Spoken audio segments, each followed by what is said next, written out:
तो दोस्तों आज मैं बात करने वाला हूं कि किन स्टूडेंट्स को ईओआर भरना चाहिए और किन को नहीं, और कौन कौन से मॉड्यूल में ईओआर भरने का बेनिफिट रहता है। तो ज़्यादातर देखा गया जिन स्टूडेंट्स के बैंड स्पीकिंग में कम होते हैं जैसे 5.5 या 5, तो वो ईओआर भरते हैं तो चांसेस रहते हैं कि 5.5 से 6 हो जाएं।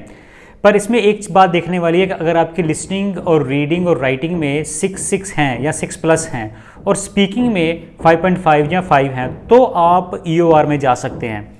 इसी तरह से राइटिंग के केस में अगर आप लिसनिंग, रीडिंग और स्पीकिंग में अपने मॉड्यूल्स में बैंड ले चुके हैं 6.5 या 6 ईच हैं और राइटिंग में 5.5 हैं तो भी आपके पास चांस है कि आपको आधा बैंड इम्प्रूव आपका हो सकता है। और बहुत बार देखा गया है कि आधे बैंड की जो डिफरेंस है वो आईडीपी वाले वो दे देते हैं। आई डोंट नो कि वो हमारी तरफ कुछ दया दिखाते हैं या लॉजिकली वो देते हैं, इस बात का हमें कोई लेना देना नहीं है। हमें तो मतलब है हमारा बैंड बढ़ने से, चाहे वो हमें कंपैशनेट ग्राउंड पे दे रहे हैं या फिर कुछ हमने ही अच्छा बोला या लिखा होता है उसकी वजह से वो हमें दे रहे होते हैं। एक चीज़ और देखने वाली है कि जब आपका स्कोर कुछ 2 मॉड्यूल में बहुत ज़्यादा आ जाए, जैसे कि लिसनिंग में 8.5 है, रीडिंग में 8 है और स्पीकिंग में आपका स्कोर 7 आ गया और राइटिंग में 5.5, तो इस कंडीशन में मुझे ये लगता है कि ईओआर नहीं भरना चाहिए।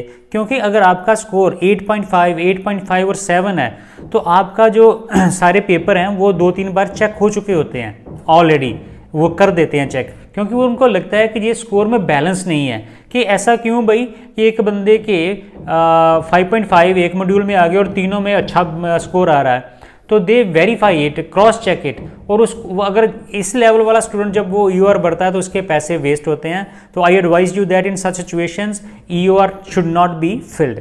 अब बात करते हैं रीडिंग की। बहुत सारे स्टूडेंट्स कहते हैं कि मैंने रीडिंग का ईओआर भरा और मेरे बैंड नहीं बढ़े, और कभी कभी हम ऐसी वीडियो भी देखते हैं जिसमें कहा गया होता है कि ईओआर इन रीडिंग भर देनी चाहिए, उससे बैंड इंप्रूव हो जाते हैं। तो मेरा जो खुद का एक्सपीरियंस है कि ईओआर जो रीडिंग में है उसमें कोई भी बैंड इंप्रूव नहीं होता।